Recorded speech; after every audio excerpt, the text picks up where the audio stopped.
For both buyers and sellers, the easiest way to avoid problems with closing is to avoid 3 days on your calendar. Hi, this is Scott Hastings with Mortgages by Scott. Just wanted to give you a tip today on how to alleviate stress and how to make sure that you don't have a mortgage closing that is delayed. These are the 3 days you should put a big red X on your calendar. Number one is the Friday before a long holiday weekend.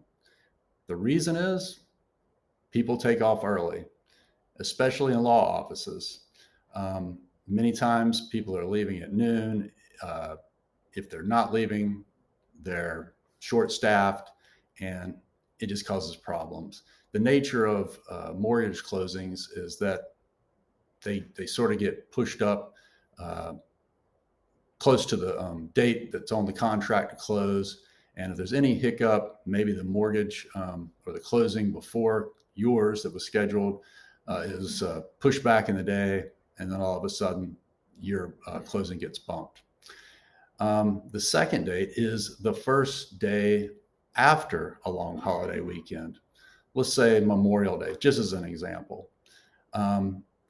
If you're going to do that, then the whole mortgage, everything with the title, everything has to be completed essentially before the holiday even starts, because nobody is going to be there, to get ready.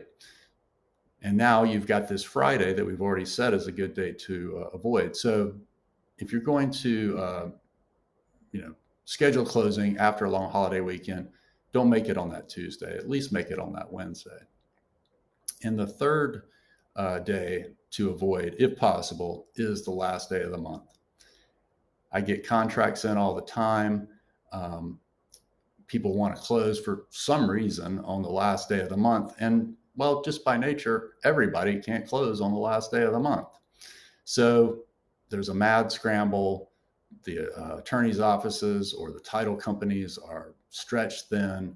And then if any little thing goes wrong, if there's any delay whatsoever, and that could be a myriad of things, there's a good chance that your closing will get pushed. And that's especially bad, of course, the last day of the month is on a Friday. And then you got a long weekend where the movers can't get your stuff into the house, and you've got to negotiate with the seller that they, either let you store your stuff in the garage, and it just becomes a nightmare. And you could avoid all that by just, trying to close a day or two before the end of the month.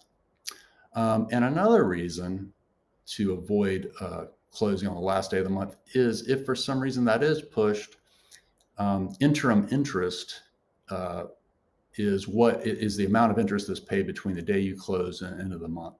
So if you're closing, say, 2 days, 3 days left in the month, you're going to have to bring 2-3 days of additional interest to closing. If for some reason that gets pushed and you're closing on the first day of the month, now you've got to bring 29 days or whatever, 30 days of interim interest to closing. And all of a sudden, you just got to wire more money. So anyway, hopefully this was helpful. If it was, please click like and subscribe and hit that bell so you'll be notified next time there's a video.